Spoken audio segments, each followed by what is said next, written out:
STM, Service to Mankind, was set up with a motto to help the people in need and to meet their needs, that is, groceries. We organize many fundraising events, competitions for the donations. We organize food drives for the slum people and homeless people. We also made a blanket drive providing blankets in chilly winters and also conduct few food drives feeding the homeless. We also encourage people to celebrate the special occasions like birthdays, anniversaries and festivals, showcasing love towards them. We collect affordable donation from them, that is only 30 rupees per month, and donate it in the form of books, groceries, etc. based on their needs. Due to provoke of COVID-19, we are helping COVID patients to meet their needs, that is beds, oxygen cylinders, plasma, blood and doctor consultancy. We have a website that allows each and every needy person to post their requirements in it. Meanwhile, we collect the details of donors, and as soon as the requirements match, we provide the details of the donor to the person in need. This is how STM is contributing its share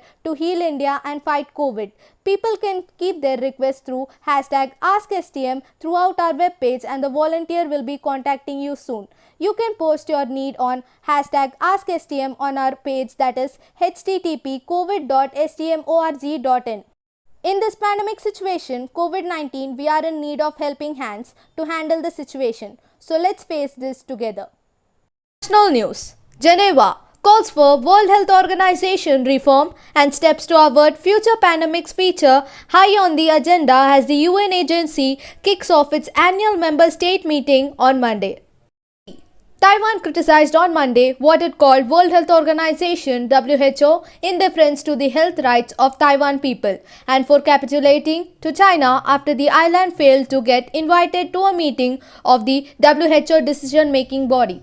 National news. Nagpur.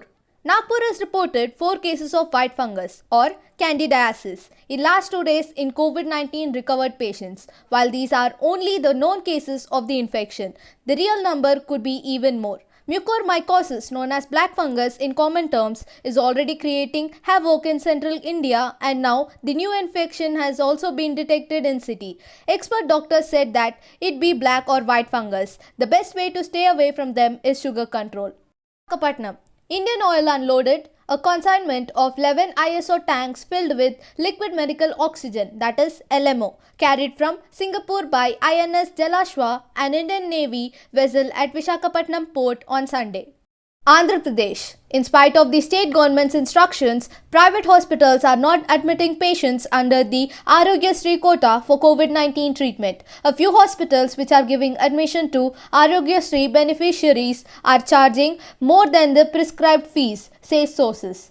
University of Michigan School of Public Health Chair of Biostatics Brahmar Mukherjee told TOI that Andhra Pradesh and Telangana were behaving differently on COVID-19 surge.